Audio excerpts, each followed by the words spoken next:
초등학교 학생이 쓴 목사님이라는 시가 있습니다. 제가 한번 읽어드리겠습니다. 초등학생이 목사님을 뭐라고 썼는지 한번 그 내용 제가 읽어드리겠습니다. 우리 엄마는 목사님이다. 교회에서 설교해서 목사님이 아니고 잔소리가 많아서 목사님이다. 내가 뭘 잘못하면 한 번만 얘기하면 되는데 하루 지나 얘기하고 또 얘기하고 그것도 부족해서 아빠가 퇴근해 오면 일러 바친다. 한 번만 얘기하면 얼마나 좋을까. 나는 엄마와 같이 있어도 항상 외롭다. 아무도 아멘을 안 하시네요. 네. 한 주간의 우리의 삶의 모습이 이 초등학생과 같지 않았는가, 저 자신을 보게 됩니다. 내 삶의 자리에서 참 치열하게 살아가는데, 정말 열심히 살아가는데 우리 내면 가운데 나도 모르게 외롭고 힘이 드는 그런 순간을 우리는 만나게 됩니다. 많이 가졌지만 또 부족함이 없지만 그런데 비참할 때가 우리는 있습니다. 왜 그럴까? 다들 표정은 난 그렇지 않은데 라고 하시는데, 이 땅을 살아가는 우리들에게는 이 초등학생 고백처럼 나는 외롭고 나는 힘이 들다. 사랑하는 엄마 아빠 있으면 무서울 게 없을 것 같은데 그런데 나는 외롭다 라고 느끼는 것이 이 땅을 살아가는 우리들의 삶의 모습이 아닌가 생각이 되어집니다. 이 땅을 살아가는 우리들에게는 그래서 완전한 피난처가 필요합니다. 하나님이 지은 우리는 완전하였으나 죄로 인해 이미 우리는 불완전하게 되었기 때문입니다. 나이가 들면서 죄가 얼마나 무서운지를 느끼고 있습니다. 하나님 우리를 완벽하게 지으셨습니다. 보시기에 너무 좋은데 지금 우리의 모습을 보면 얼마나 죄가 무서운지를 느끼게 되는 게 있습니다. 거울을 보면서 느끼는 것보다는 저희 육신의 연약함을 볼 때마다, 오늘 저도 모르게 설교 올라오기 전에 온몸에 힘이 다 빠지고 목이 간질간질하는 거 보면서 얼마나 한없이 연약한 우리인가를 보면 우리는 참 연약한 존재입니다. 때문에 오늘 도피성을 말씀하고 있는 여호수아 20장의 이 말씀을 통해 시간이 되는 범위 안에서 몇 가지 교훈을 나누도록 하겠습니다. 우리에게는 완전한 피난처가 필요하다라는 것. 먼저 첫 번째로 오늘 말씀을 통해 기억해야 되는 것은 완전한 피난처가 필요하지만 그러나 이 땅은 결코 우리의 완전한 피난처가 될 수 없음을 오늘 말씀은 우리에게 교훈하고 있습니다. 여호수아서는 총 24장까지 있습니다. 이것을 두 부분으로 나눌 수 있는데요. 첫 번째는 정복 그리고 정착입니다. 다른 식으로 얘기하면 전쟁과 전쟁 이후의 땅 분배라고 보시면 됩니다. 이게 여호수아서의 핵심적인 내용입니다. 오늘 본문은 그럼 어느 내용이 들어가는가? 정복과 전쟁이 아니라 전쟁 이후, 정복한 땅 이후에 정착의 마무리 단계의 내용입니다. 이제 하나님께서 약속하신 땅에 들어와서 전쟁도 하고 정착을 하는 이 마지막이라면 어떤 내용이 나와야 되는가? 지금 내 집이 생겼습니다. 내 땅이 생긴 거죠. 제 집도 지금 저 옆에서 지금 한창 공사 중에 있는데 땅이 생긴다, 집이 생긴다. 얼마나 들뜨겠습니까? 저도 아까 한번 올라가 봤다 왔거든요. 어떻게 되고 있는가? 내 집이 생기고 내 차가 생기고 내가 있을 공간이 있으면 우리는 들뜨기 마련입니다. 세상을 다 가진 것 같고 꿈에 부풀으며 이제 하나님 주신 이 땅에서 내가 어떻게 살아갈까를 계획하게 되어져 있습니다. 이제 무엇을 심을까? 무슨 농사를 해볼까? 이스라엘 백성들이 여호수아 20장에서 보여줘야 되는 모습은 내 인생의 설계도를 그리는 모습이 나와야 할 것 같습니다. 그런데 오늘 본문을 우리가 읽었지만 인생의 설교도에 대한 내용이 아니고 이런 분위기에 어울리지 않는 것을 하나님이 말씀하고 계십니다. 무엇을 말씀하는가? 도피성을 만들라라고 말씀하십니다. 도피성. 가나안 정복을 마무리하는 이때, 그래 이제는 나를 위한 성을 지어라, 아니면 어떤 기념비를 지어라, 이러고 이제 좀 마무리해야 될 것 같은데 하나님은 도피성으로 마무리를 하십니다.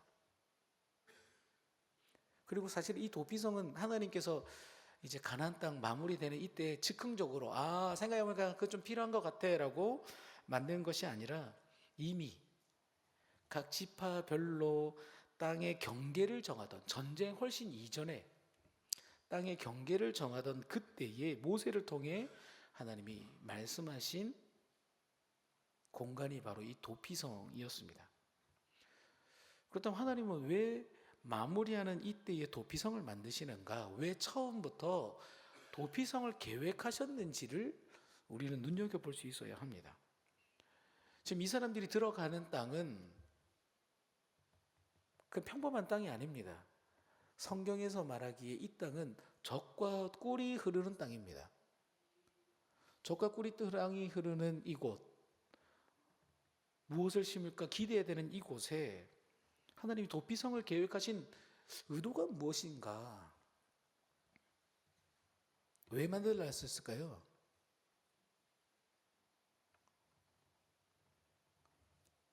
약속의 땅이 우리 인생의 모든 문제를 해결할 수 있는 공간이 아니기 때문입니다.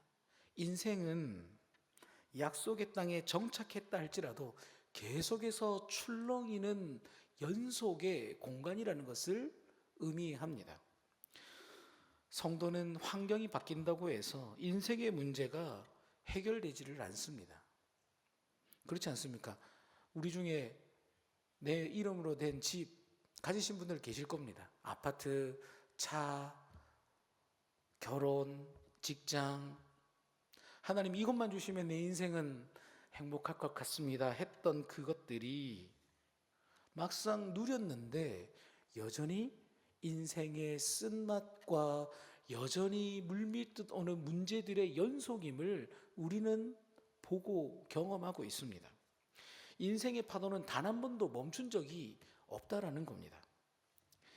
땅을 가졌든 무엇을 했든 여전히 우리는 두 발 뻗고 잘 줄 알았는데 여전히 내 문제는 끊임없이 우리에게 찾아오고 있습니다. 때문에 우리는 여전히 완전한 피난처가 필요합니다. 완전한 피난처, 이 땅이 아닌 완전한 피난처가 우리에게 필요하다는 이 사실을 오늘 이 밤 우리는 기억하며 우리의 완전한 피난처가 되시는 하나님을 우리는 바라볼 수 있어야 합니다. 두 번째로 오늘 본문이 교훈하고 있는 것은 만약 도피성이 없는 인생을 살아가야 한다면 불완전함을 넘어서서 우리 관계 또한 재앙의 연속이다라는 것을 오늘 본문은 우리에게 교훈하고 있습니다. 하나님께서 하나님의 백성들에게 주신 이 도피성은 그 기능을 오늘 우리가 읽은 본문 3절 말씀에서 이렇게 말씀하고 있는데요. 같이 한 목소리로 한번 읽어보도록 하겠습니다. 같이 읽겠습니다. 부지 중에 실수로 사람을 죽인 자를 그리로 도망하게 하라. 이는 너희를 위해 피의 보복자를 피할 곳이니라. 아멘. 지금 도피성에 대해 그 기능을 설명하고 있습니다. 그런데 이 기능을 설명하는데 사실은 다 읽어야 되지만 줄여서 오늘 본문은 6절까지 읽었고 실제로 3절부터 9절까지 눈으로 한번 보시면 여호수아가 20장에 9절까지 있는데 한번 보시면 실수로 살해한 자와 그리고 피의 보복자가 계속해서 반복하면서 언급이 되고 있습니다. 당시의 처벌법은 우리가 잘 아시는 것처럼 눈에는 눈, 이에는 이, 된 데는 된 것으로, 상한 데는 상한 것으로 똑같이 보복하는 것이 원리였습니다. 받은 대로 그대로 갚아주는 것이었어야 합니다. 때문에 어떤 사람이 살인을 하면 그 사람에게는 똑같이 살인으로 되갚는 것, 사형, 이게 그들의 원리였습니다.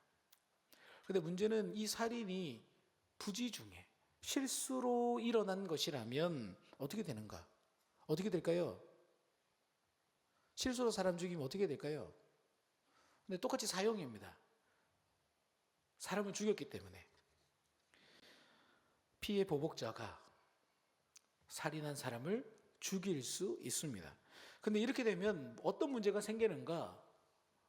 계속해서 물고 먹는 일들이 반복될 수밖에 없습니다. 제가 실수로 장로님의 누군가를 다치게 해서 죽였다. 그럼 장로님의 가문이 이제 저를 죽이고, 그럼 저희 가문이 장로님의 가문을 먹고, 서로 끊임없는 복수혈전, 원수 갚는 일들이 계속해서 반복해서 일어날 수밖에 없습니다. 약속의 땅은 불완전한데, 그런데 그 안에 살아가는 우리들의 관계조차 불완전하다라는 것입니다. 이 악순환의 고리는 계속해서 반복해서 일어날 것이고, 하나님의 약속한 땅이라 할지라도 그곳은 재앙이고 고통이고 지옥과 같이 될 수 있습니다. 우리가 하나님 안에서 믿음으로 살아갈 때에 교회가 천국이라 생각을 하지만 그렇지 않습니다. 저 천국 가기 전까지 사람이 있고 사람이 냄새 나는 곳은 여전히 아픔과 상처가 있습니다. 때문에 하나님께서 이것을 끊어버릴 수 있는 장치를 주신 게 보호하고 용서하는 도피성이었던 것입니다. 도피성. 우리는 크고 작은 실수를 하며 살아갑니다. 우리가 아무리 대단한 것 같아도 나이가 있든 어떤 직분에 있든 우리는 실수하고 누군가에게 아픔과 상처를 줄 수 있습니다. 이것은 부정할 수 없는 사실입니다. 이런 우리에게, 이 땅을 살아가는 우리들에게, 하나님의 백성들에게 그렇다면 필요한 게 무엇인가? 재앙과 같은 우리의 관계 속에, 이 불완전함 속에 이 재앙에 멸망하지 않으려면 우리에게 필요한 게 뭔가? 우리에게 노력이 필요합니다. 살인하지 않고 말이든 생각이든 표정이든 행동이든 마음으로든 누군가를 죽이고 해야 하는 것을 우리는 노력하며 멈춰야 합니다. 그래서 도피성 또한 의도적인 살인, 습관적으로 짓는 죄는 결코 용서하거나 받아주지를 않습니다. 혹시 이 자리에 하나님 앞에 내가 믿음으로 살아간다 말하지만 하나님의 은혜의 말 말하면서 내가 하나님 앞에 하지 말아야 할 성도에 대한 잘못된 생각과 말과 행동이 있다면 그것은 은혜의 영역이 아닌 하나님이 기뻐하지 않는 철저히 회개될 죄임을 기억해야 합니다. 더불어 우리가 여전히 실수할 수밖에 없는 존재라고 한다면 정말 우리에게 필요한 것은 우리를 무한히 안아주고 용서할 수 있는, 품어줄 수 있는 용서라고 할 수 있습니다. 우리가 어쩔 수 없이 실수하는 한계 속에 있다면 이 실수를 품어주고 용서할 수 있는 무언가가 우리에겐 필요합니다. 하나님의 백성들에겐 용서가 필요한 것입니다. 그래서 예수님께서도 7번씩 70번씩 용서하라라고 말씀하실 만큼 저와 여러분들은 용서가 필요하고 서로 용서해야 하는 존재들입니다. 이 새해를 시작하셨는데 혹시나 볼 때마다 180도 더 멀리서 보면 피하고 싶고 생각하며 분노가 있는 존재가 있다면, 대상이 있다면 하나님 백성으로서 그런데도 괜찮겠지, 그냥 교회 모으면 되겠지가 아니라 용서하는 것이 하나님의 백성이며 그것이 용서받은 십자가의 사랑으로 구원받은 자의 합당한 걸맞는 하나님이 원하시는 모습임을 기억하고, 용서는 사실은 신의 영역입니다. 우리가 할 수 있는 건 아닙니다. 그러나 용서할 수 있도록 하나님의 은혜를 구하고 기도하고 나를 치고 7번씩 70번씩 주님의 은혜를 우리는 구해야 할 것입니다. 만약 우리에게 이 용서가 없다면, 이 용서의 도피성이 없다면, 아무리 하나님의 땅에 있다 할지라도, 하나님 그 약속하신 땅 안에 있다 할지라도 그 삶은 재앙의 연속이 될 것입니다. 서로 죽이고 죽이는 일이 서로 계승되어서 지옥과 같은 삶이 이어질 수밖에 없습니다. 그 증거가 무엇인가? 뉴스를 트시면 바로 나옵니다. 어느 당이 정권을 잡느냐에 따라 동과 서와 남과 북과, 아니 우리가 살아가는 직장과 가정 모든 영역 안에 이것은 끊임없이 일어나고 있습니다. 그래서 어떤 한 심리학자는 말하기를 이런 우리의 모습을 가리켜 이렇게 표현했습니다. 어릴 때 아버지가 어머니를 때리는 것을 보고 자란 한 아이는 이렇게 결심을 한다고 합니다. 아, 나는 나중에 커서 절대로 아빠처럼 여자는 안 때려야지. 그런데 결혼하면 다 아시겠지만 항상 좋을 때만은 없습니다. 나도 모르게 막 확 올라올 때가 있습니다. 이 아들이 그때를 만난 것 같습니다. 그러자 그때 어떻게 이 아들이 했는가? 자기도 모르게 절대 때리지 않겠다는 여자에게 손찌검을 했다고 합니다. 그리고 놀라운 사실이 뭐냐면 아내를 때리면서 이 남자가, 이 아들이 이렇게 생각을 했다고 합니다. 아, 그래서 우리 아빠가 우리 엄마를 때렸구나. 자기 스스로를 합리화한다고 합니다. 이것이 바로 지금 이 자리에 앉아 있는 용서가 없으면 결코 살아갈 수 없는 저와 여러분들의 모습입니다. 이 땅을 살아온 우리들은 이 땅의 죄악의 악순환의 고리를 끊을 힘도 없고 벗어날 힘도 없습니다. 때문에 지금 우리에게 필요한 것은 두 발 뻗고 있는 내 이름으로 된 집과 차와 어떤 안정적인 자녀의 취업과 통장이 아니고 나를 용서하고 나를 받아주고 이 악순환을 끊을 수 있는, 악의 고리를 과감히 끊을 수 있는 용서의 도피성이 우리에겐 필요하다는 사실입니다. 마지막 세 번째로 오늘 본문이 교훈하는 것은, 그런데 그렇게 하나님이 지정하신 도피성조차 불완전하다라는 사실입니다. 도피성은 요단강을 중심으로 기준으로 이 동쪽의 3개, 서쪽의 3개, 총 6개가 설치되어져 있었습니다. 이스라엘 어디서든지 하루면은 이 도피성 6개 중에 하나는 꼭 갈 수 있는 거리에 위치해 있었다고 합니다. 근데 이 도피성은 그럼 여기도 이제 완전해야 되는데 사실은 불완전한 공간입니다. 왜 불완전하는가? 이곳은 모든 죄인들을 받아주고 용서하는 공간이 아닙니다. 아까 3절에서 보았던 것처럼 과실치사, 고의 없는 실수, 부지중의 실수로 살해한 자들만 보호받을 수 있는, 피할 수 있는 공간이었지 모든 문제를 용서받을 수 있는 공간이 아니었습니다. 그리고 도피성은 실수했다고 무조건 들어갈 수 있는 곳도 아닙니다.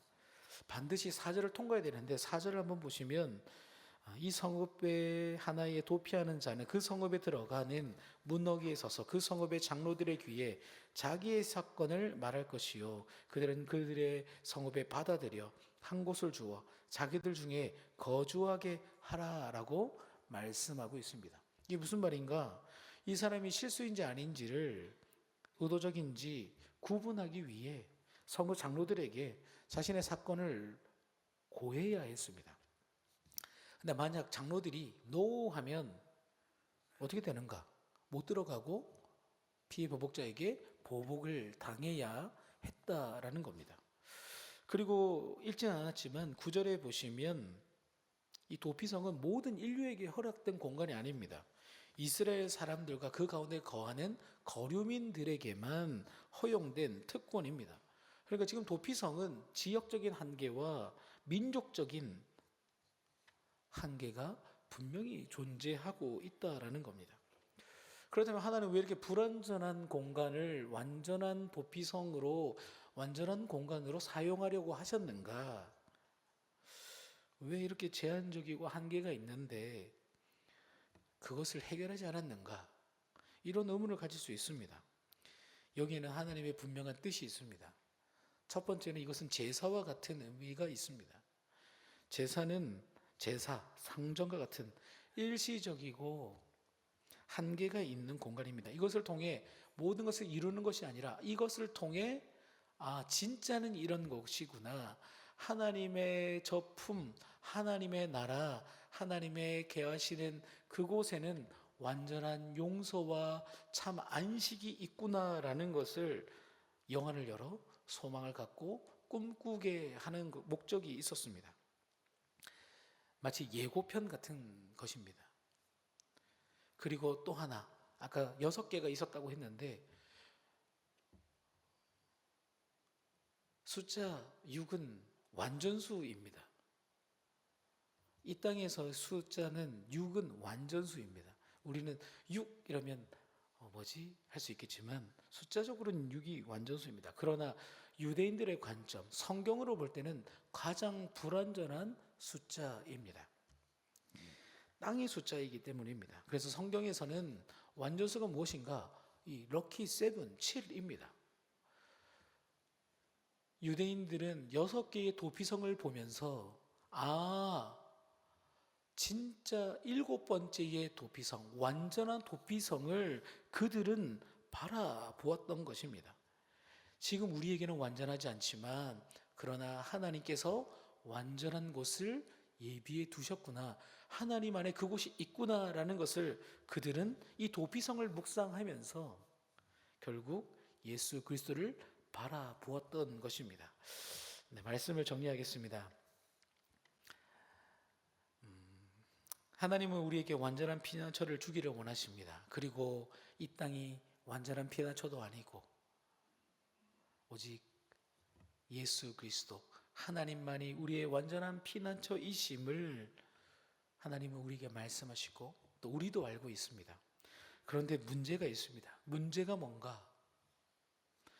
문제는 지난 우리의 삶을 뒤돌아보면 그런데 여전히 이 땅이 하나님이 아닌 이 땅이 나의 도피성이라고 생각되어지고 이 땅에서 내 삶은 괜찮을 것이라는 착각 속에 우리가 살아간다라는 것입니다.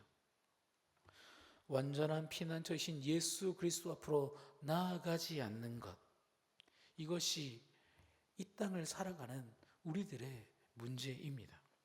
하나님은 완전한 피난처이신 예수 그리스도를 이 땅에 보내주셨습니다.